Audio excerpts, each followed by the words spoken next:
гадаад зах зээлийн дугаар ихэд бэлэн боллоо. За өмнөх дугаарт хэдүүлээ Трампын тариф ба зах зээлийн шокийн талаар ярилцсан байна.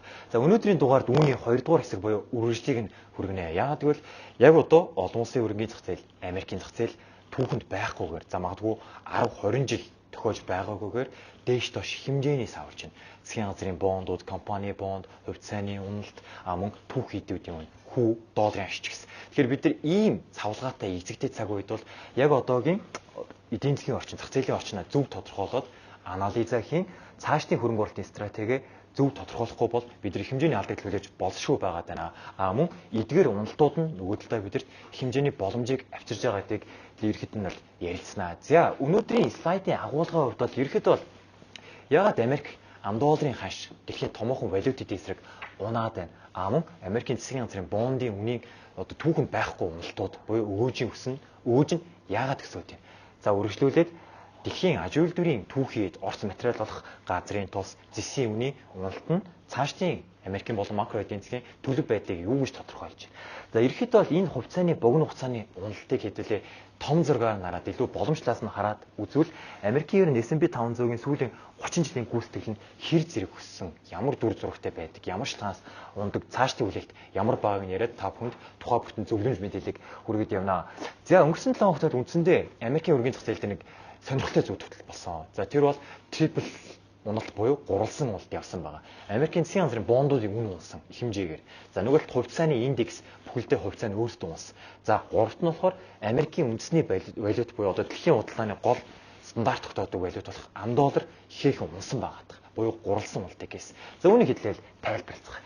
За өнгөрсөн 7 хоногийн дээдлийн график дээр 7 хоногийн 2 төрлийн ханшийн хөдөлгөөнийг илэрхийлж байна. За саарл өнгийн график бол $10 индекс буюу DXY гэж хэлсэн. За энэ бол мэдээж Монгол энтертэй бол хамааралгүй байгаа. Буюу Япон, Швейцар, Евро, Паунд гэсэн дэлхийн голлох валютын эсрэг $10 ширхэг хөдөлж байгааг илэрхийлнэ. За өнгөрсөн 7 хоногт бол валютын ханш дээр нэг л валют унсан, үлдсэн. Тэр бол $10 унсан байгаа. За саарл өнгийн графикаар харж байна. 7 хоногийнхэнд бол 103 дээр эхэлж исэн бол төгсгөл 100 дээр буюу ердөө 7 хоногийн хугацаанд тухайн индекс 2.8%. Ер нь бол энэ бол томоохон уналт байгаа.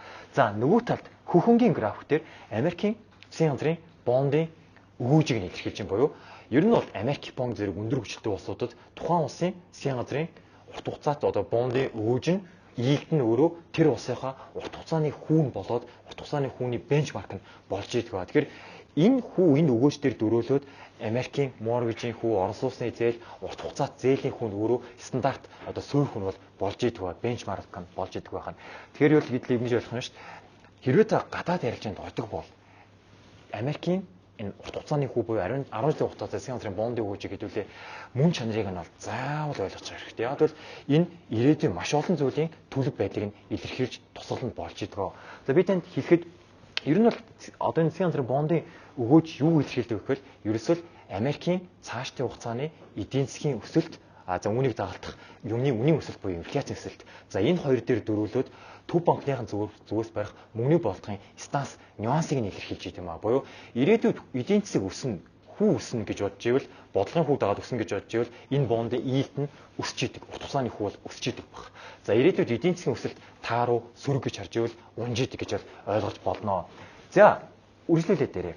Өнгөрсөн 7 хоногт Америкийн засгийн газрын бонд их хэмжээгээр зарагдсан буюу сэл хийгдсэн байгаа. Тийм учраас үн өгөөж уруу хамаарласаар өгөөж нь өссөн байгаа нар гэж байна. 7 хоногийн сүүлд бол 3.9 дээр байсан бол өнгөрсөн 7 хоногийн баасан гарагт 4.5 дээр. За яг өчигдрийн даваа гарагт 4.4 дээр. Буюу ерөөсөө нэгэн 7 хоногийн хугацаанд Америкийн засгийн газрын бонд 50 бейс поинтээр өссөн буюу үн хэмжээгээр унтсан. Тэр ийм одоо 7 хоногийн хөдөлгөөн бол Wall Street-ийн түүхэнд бол үнэхээр бол байхгүй. Тэгэхээр энэ бол нэг зүйлийг бол яалчгүй илэрхийлээд байна. За энэ үнийн уналтын шалтгаан бол нэг л зүйл байсан. Ерөөсөө эдийн засгийн өсөлтийн зэрэг огтуусаа биш. Яг бол Трамп өнгөрсөн 7 хоногт нөгөө 4 сарын 2-нд зарласан байсан хариу тариу арга хэмжээ буюу reciprocal tariff гэдэг. Түүнийг 90 хоногийн хугацаатаагаар Хятадаас бусад улсуудад хэсэг хугацаанд хойшлуулсан. За энэ ерөөсөө зах зээлд ямар сигнал гэсэн бэ гэхээр ер нь энэ одоо тарифын хитрхийн хит бодлого чинь ер нь цаашдын үр дагавар эдийн засгийн бодлого суурь тооцоол байсан юм уу? Үнэхээр ингэж өргөж тавиад буцаж болиулаад нэг өсгөөл, нэг болиулаад, нэг сунгаал гिचүнгтэй хятадын авч үлдээд бусад улс төр чөлөөлөөд ерөөсөө Америк тэр чигтийн бодлого нь маш сул байгааг илэрхийлж байгаа. За энэ өөрөө зах зээл дээр ямар сигнал хэлсэн гэхээр Трампын одоогийн цаг цагааны бодлогот нь бол эргэлзэж эхэлж байгаа буюу Америкийн цаашдын эдийн засгийн төлөв байдалд бол дэлхийн хөрөнгө оруулагч институцийн хөрөнгө оруулагч бүхэлдээ эргэлзсэн буюу Америк долларыг зарсан засгийн газрын бонд нөгөө эрсдэлгүй хөрөнгө оруулалт гэдэг засгийн газрын бондыг бол бүгд зарсан баг. За хувьцааг нь ч гэсэн мэдээж индекс юутай айтна бүгдийг. Тийм учраас засгийн газрын бондын үн унаад өгөөж нь 7 хоногт 50 бейс поинтээр өсчээ. За яг хөө би түрүүн хэлсэн ер нь яагаад урт хугацааны хүү ингэж өгөөж өсдөг юм бэ гэхээр эдийн засаг цаашд өөдрөг юмны үн өснө гэж байгаа тохиолдолд. Энэ бол маш инээлдэ нэгдүгürt гэвэл та өөр төр чи яад үзээрэй. Хэрвээ эдийн засаг өсөлтийн цикл рүү орсон байгаа энэ тохиолдолд бол яадгүй гэхээр Монголч төр олон улс төр бондын хөрөнгө оруулалтаас мөнгө гадагшлаад хувьцаа руу ордог буюу бонд сейл болдог буюу price down гэсэн үн доош ордог. Хоёрдугаарт гэвэл ирээдүйд эдийн засаг өснө. За инфляц юмны үн өснө. Магадгүй жилийн дараа үн өснө. За үүнийг дагаад төв банклаас бодлогын хүүгээ өснө гэж бондын хөрөнгө оруулагч харж байгаа тийм хүлээлт, инфляцийн хүлээлттэй байгаа бол одоо 4% бондыг авах биш. Хэсэг хугацааны дараа хүү өснөний дараах магадгүй 4.5, 5% хүүтэй бондыг хөрөнгө оруулалт хийя гэдэг шийдвэрт хүрнэ. Тэгэхээр мэдээж одоо байгаа бага хүүтэй бондыг сел хийдэг буюу price down хийдэг баг. Тэр нь өгөөж нь бол өсөж байгаа. Тэр нь 3 амралт гэж ерөөс энийг хэлдэг. За яг гуравт ерөнхий эдийн засгийн орчин зах зээлийн орчин талаас нь хараад үзвэл ер нь ингээд эдийн засаг тэлж байгаа юмны үн өсөж байгаа ирэх 1-2 жил эдийн засгийг өөдрөөр бид бүхэн харж байгаа бол Америкийн зах зээлийг өөдрөөр харж байгаа бол юмны үн өсөж байгаа тохиолдолд хүмүүс бондын хөрөнгө оруулалтыг бол хийдэггүй. Яагаад гэвэл бонд нь та 4%-тэй 5% хүүтэй мөнгөө нэг жилээр түгцсэнд ороод ирээдүйд юм өсөж явахдаа таны бондын ус одоо орж хүүний орлогч нь бод худалдан авах чадвар алдчихийдэг байна. Тэгэхээр нэг ийм гурван хүчин зүйлс болоод ерөөхдөө бол бондын үн өгөөж уруу хамааралтай бол хөдөлдөг байх нэ. Ирээдүйд эдийн засаг юмны өсөлтөд өөдрөг байвал өгөөж нь өсдөг. За яг энэ өнгөрсөн 7 хоногийн эдлэг хөдөлгөөн дээр хараад үзвэл харамсалтай нь бол Америкийн эдийн засгийн макро эдийн засгт бол өөдрөг зүйл бол огтуусаа байхгүй. Гэтэл яагаад ингэж ийд чинь бондын өгөөж нь өсөд байна гэвэл дөрөвт хүчин зүйл байгаа. Тэр бол Америкийн бонд, засгийн газрын бондын зээлжих зэрэглэл хөрөнгө оруулалтанд эргэлж байгаа гэл. Буюу эрсдэлтэй болоод тэр бондын хөрөнгө оруулалт attractive байдлаа алдангууд засгийн газрын бондоос үндсэндээ Японы хөрөнгө оруулагч, Америк гадны Европын хөрөнгө оруулагч премиум шаарч ин гэсэн. Буюу илүү өндөр өгөөж шаарч. Тийм учраас энэ урт хугацааны хүү бол өсөөд байгаа маа. Тэгэхээр одоогийн цагт цагааны бодлогот нь эргэлж чинь цаашдын Америк эдийн засагт эргэлж чинь буюу Америкийн бондын зээлжих зэрэглэл эргэлж байгаа учраас бондын үн бол өссөн байх нэ. Яг нь зарим шинжээчнэр бол буруу тайлбарлаж байна. Эдийн засаг цаашид одоо импортын үн энэ худалдааны дайнтай холбоотойгоор импортын хэвлийн үн өртөг нэмэгдээд за энэ өөрөө cost push inflation гэж ярьдаг. Нийлэлийн гаралтай, зардлын гаралтай инфляц үнийн өсөлтийг бий болгоно. Энэ өөрөө урт хугацааны хүү өсөж ийнэ гэж бол тайлбарлаж байгаа. Энэ бол жоохон өрөөсгөл юм а гэдгийг бид нар сайн ойлгох хэрэгтэй. Тэр бол цаашдын макро эдийн засаг бол яачгүй хүнд зуралтай тулгарна. За би үүнийг нотлоод дараагийн стад бэлдсэн байгаа. Ягаангийн граф дээр S&P 500 харагч. За цэхэр өнгийн граф дээр нөгөө засгийн газрын бондын өгөөч. Энэ дээр 7 хоног тавьсан бол энэ дээр оны эхнээс буюу сүүлийн 4 сарын хөдөлгөөг нь харуулж байна. Тэгэхээр S&P 500 бол Америкийн топ 500 компани одоо хувьцааны дунджийг хэлж байгаа. Буюу S&P 500 чинь цаашдын макро эдийн засгийн одоо leading index буюу төлөв байдгийг нь бол нэг сар илэрхийлж идэг байгаа. Цаашдын эдийн засаг бол өөдрөг бол бизнесүүдийн ашиг сайжирна. Хөрөнгө оруулалт сайжирна, хувьцааны үн өсдөг. Тэгэхээр S&P 500-гийн энэ уналт оргил аншнаасаа бол бид нар ярьсан 12%-аар унчихсан байгаа. Ягаан өнгийн график дээр харж байна. Тасралтгүй ус. За тэр хүсдэгтэнд байгаа хараад нөгөө Трампын тарифуудыг танилцуулсан, байр суурийг илэрхийлсэн түүнтэй холбоотойгоор огцон мусан байгаа нь харагдж байна. За бондын өгөөж ягаан график буюу S&P 500-ийн хэдүүлээ хамаарлыг хараад үзвэл харьцангуй ижил хамааралтай хөдөлж байгаа нь харагдж байна. Буюу ерөөсөө цаашдын эдийн засгийн төлөв байдлыг нь илэрхийлж байгаа буюу нэг ижил хамааралтай хөдөлж байна. Цаашдын эдийн засаг бол таагүй S&P 500 унж байна. Бондыг өгөөж унж байна. За хамгийн сүүлд эдлийн өнгөрсөн 7 хоногоо хараад үзвэл S&P 500 унтсан хэвээр байхад нөгөө өгөөж нь өсчихөж байгаа буюу эдийн засгийн таамаглалт гэхээсээ илүү нөгөө засгийн газрын бондыг эргэлзсэн Америкийн зээлжих зэрэг эргэлзсэнтэй холбоотойгоор өгөөж ялгаатай өссөн байгаа. Өөр парадокс харагдж байгаа энэ дээрс харагдж байна. За яг хуу дахиад хит хитэн хэдүүлэг графикаар бол тайлбарж болно. За хүлээгч буюу инфляц, Америкийн бодит хүү, за инфляцаа болсон засгийн газрын бондын өгөөжийн одоо парадоксоор нь л энийг тайлбарж байна. Гэхдээ тэр бол арай жоохон хүнд сэдв болоод явж байгаа учраас өнөөдрийн төвшөнд бол энгийн төвшөнд бол гэж тайлбарлаж болж байна. За мэдээж S&P-гээс гадна Dow жижиг компани буюу жижиг дунд Russell 2000, за Nasdaq технологи компани бүгд л нэг оргил ханшнаасаа 10-аас 15%, за зарим нь 20% унчихсан байгаа. За доошлуулаад ер нь за Америк бол үнэхээр асуудалтай зүйлүүдийг дэлхийн эдийн засгийн өсөлтийг саармжуулах хэд хэдэн одоо аюултай зүйлийг үнэхээр хийлээ, худалдааны таныг бол дэгдээлээ. За энэ өөрөө дэлхийн цаашдын эдийн засаг ирэх 1 жилийн хугацаанд Америкийн болон дэлхийн Хятад, Европ, Япон томоохон аж үйлдвэрийн одоо эдийн засгийн улсуудын эдийн засгт бол мэдээж сөргөөр нөлөөлсөн. Үүнийг би нотлох хүрээнд одоо хоёр гол түүхий эдийн үнийг харуулсан багт. За доотлын график дээр оны эхнээс өнөөдрийг хүртэлх улбар шар өнөдрийн зэсийн үнийг харуулж байна. За хөхөнгийн график дээр газрын тосны үнийг харуулж байна. За энэ хоёр үйл ерөөсөө дэлхийн аж үйлдвэрийн гол хоёр орц байгаа. Зэс, газрын тос.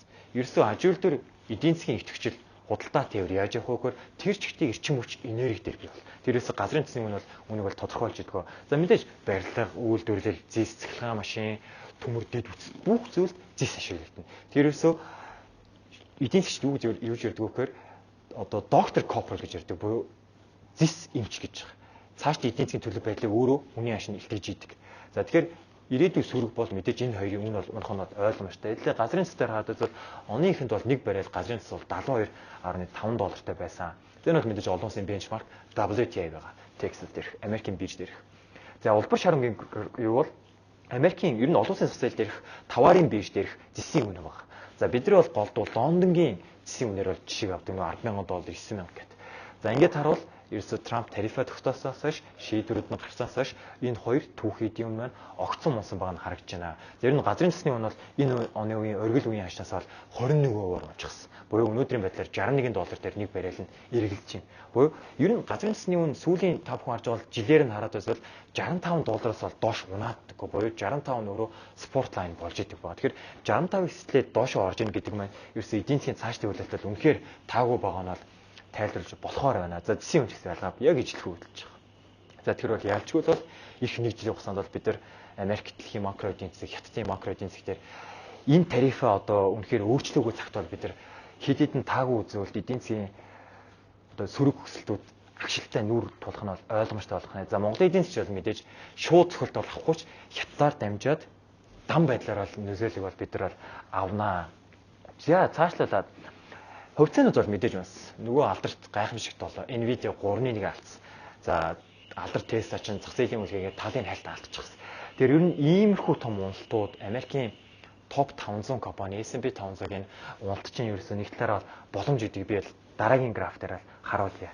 За энэ бол 1995 оноос хойш өнөөдрийг хүртэлх буюу тухайн жилийн S&P 500-гийн одоо ханшийн гүйцэтгэлийг илэрхийлж байна. Буюу 1995 онд жишээлбэл 1 сарын 1-ээс 12 сарын 31-ийг харуул ерөөсөө S&P 500 34% өссөн гэдгийг нь босоо баган дээр илэрхийлж байна. За ингээс сүүлийн 30 жилиг нь хараад үзвэл ерөөсөө унсан жил бол магадгүй 7-8%.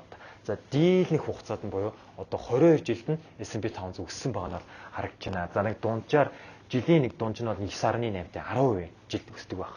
За сүүлийн 30 жилиг нь хараад үзвэл ерөөсөө 1049 өсчихсэн. Буюу одоо 11.4 дахин өссөн байгаа нь Америкийн топ 500 компани хувьцаа өссөн байгаа нь энэ дээрээс харагдаж байна. За 2025 оноо хараад үзвэл оны эхнээс бол мэдээж нэлээд сайрсан. Нэг 13% унчихсан. За өргөл хашаас 12, оны эхнээс 13.5% унчихсан байгаа нь харагдаж байна.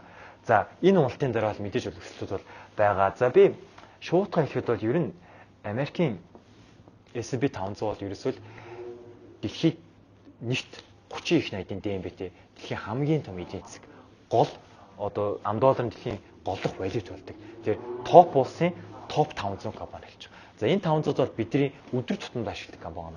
Одоо энэ PPT бэлдсэн Microsoft, Nvidia, Tesla, Nike, за одоо Boeing юу вэ? Caterpillar дэлхийн ерөөсөө шилдэг гэсэн 500 компани байгаа. Тэгэхээр хэрвээ та S&P 500 дээр ETF-т хөрөнгө оруулалт хийдэг буюу тэр 500-тай индекссэн фонд багцад хөрөнгө оруулалт хийдэг бол үнэхээр та 1 жил, 2 жил заа магадгүй 5 жил дунд хугацаанд хөрөнгө оруулж байгаа бол би ямар ч хэрэгэлцээгүй нь бол боломж гэж бол хэлж болохоор байна. Яг л хэдүүлээ ингээд сүүлийн 30 жилиг нь Япон, Европ, Америк дээр 3 талаас нь хараад үзвэл Японы хувьцаа сүүлийн 30 жил бол ерөөсөө өсөж байгааг өсөл ажиглаад. За Европ бол маш болох байдаг. За гэтэл яагаад ингээ Америк 30 жил сүүлд хувьцаа нь зөв 500 S&P 500 индекс нь 11.4 дэх өсөд байна гэвэл ерөөсөө л Америк дээр яг одоо байгаа компаниуд бол Toyota-гийн үйлдвэрээс ялгаатай тэнд хамгийн их инновацтай компани, хамгийн одоо хай-тек компаниуд. Ерөөсөө 1980 онд л үүнийг харчихсан баг. Бид нар Япон шиг, Герман шиг одоо том аж үйлдвэр бие хөрөнгөтэй ноцолдоод байж болохгүй. Бид нар үйлчлэгийн салбараа сайжруулах хэрэгтэй. Буюу технологийн салбар, за JP Morgan, Goldman Sachs, даатгалын компани, хөрөнгө оруулалтын банкуд буюу санхүүгийн мэргэжлийн үйлчлэгээнүүд бол сайжруулах хэрэгтэй. Үйлдвэрлэлээс гадна үйлчлэгийн салбар руу шилжих хэрэгтэй. Энэ шивтээ бол Америк аль хэдийн амжилттай сайн хийчихсэн учраас хувьцаанууд ингэж сайн өсөж байгаа байна. За Япон дээр бол ийм зүйл бол огтоос баг унтсан байгаа. 2000 он хүртэл хараал. За тэгэхээр ерөөсөө танд дүнэлтний ихэд та S&P 500 ETF авдаг бол нэг жилээр 3 жил авч ивэл би танд хөрөнгө оруулалтыг зөвлөж байна. Энэ бол уналт бол хувьцаа бол харьцангуй хямд бол болчихсон байгаа. За хайтек хувьцаанууд бол нөгөө Tesla, Nvidia энэ бол тэгтлээ бабл бол яг үндэ бол биш ээ. Бид нар 2000 оны IT.com баблуудыг харьцуулаад ratio харьцаа үзүүлэлтийг хараад үзвэл тэгтлээ бабл бол яг үндэ бол биш юм байлээ. За яг энийг дараагийн слайд дээр дараагийн дугаар дээр бол хайтек компаниудаар ярилцсанаа. За энэ 30 жил дээр харуул 2008 оны Lehman Shock санхүүгийн гэмэрлэгүүд бид нар мэдчих. 38% унчихсан байна. За 2000 оны нөгөө IT bubble үеэр 3 жил дараа 10, 13, 23% унчихсан. За түүний дээр бол өндөр өсөлтөд бол дагуулсан байгаа. За 2023, 24 сүүлийн жилүүд бол 24, 25 болж гисэн. За одоо бол 13 өссөн. Энэ бол боломжтой. Яагаад гэвэл Америкийн технологи компаниуд хамгийн шилдэг ажил хүчин цуглаж байгаа. Тэр компаниудын баланс шийт бол маш хүчтэй. Санхүүгийн эрүүл байдал маш сайтай. Ашигт ажиллагаа бол маш өндөрт. Ерөөсөө олон зуун долларынхоо зарим компани $40, $30 нь цэвэр ашиг болдог. Тэгэхээр маржин сайн. Хамгийн сайн ажил хүчин тэнд цуглаж байгаа. Дэлхийн бүх кэш тийшээ очиж байгаа. Ерөөсөө дэлхийг ерөөсөө тарж байгаа компаниуд бол энэ дээр байгаа. Тэгэхээр энэ бол нийтлэрээ бидэрт хөрөнгө оруулалтын боломж шүү. За яг эцэст нь та бүхэн зөвлөд хэлэхэд ер нь бид нар бондын хөрөнгө оруулалтыг $10 дээрч байсан, төгрөг дээрч байсан. Бид ер нь бол Монгол хөрөнгө оруулалт cash management гэж портфолио дээр харж болно. За би та бүхэнд бол зөвлөдөг.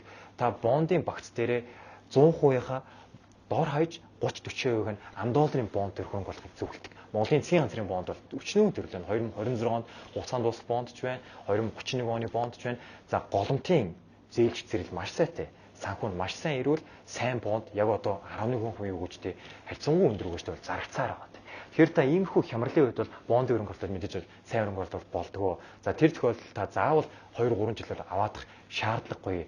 3 сарын хугацаанд магадгүй тодорхой хэсгийг нь 3 сар аваад, за тодорхой хэсгийг нь 1 жилээр аваад, за бүр хугацааны мөнгө бол та 2 жилийн хугацаатай засгийн газрын бонд, голомтын бондор бол байршуулах бол боломжтой. За төгрөг дээр бол ялгаагүй. Мөн аль cash management гэдэг хүрээнд бол бид нар дээр өдөр болгон төгрөгийн бонд ярилж явж байна. Сар болгон ярилж явж байна. Та богино хугацааны мөнгөө 1 сарын хугацаанд түгжиж болно. За магадгүй жилийн хугацаанд жилийн дараа ашлах мөнгөө 1 жилийн хугацаатай RS 20% хүүтэй бонд дээр түгжиж болно. Тэгэхээр ялчгүй зах зээл бол дээш тас янз бүр савлдаг. Хамгийн гол нь хөрөнгө оруулалтын зүгээс зөв багцаа бүрдүүлээд зөв техниктэй зөв үнэлгээнд авах бол гол асуудал байгаа юм аа. За ингээд өнөөдөр лав өндөрлөе.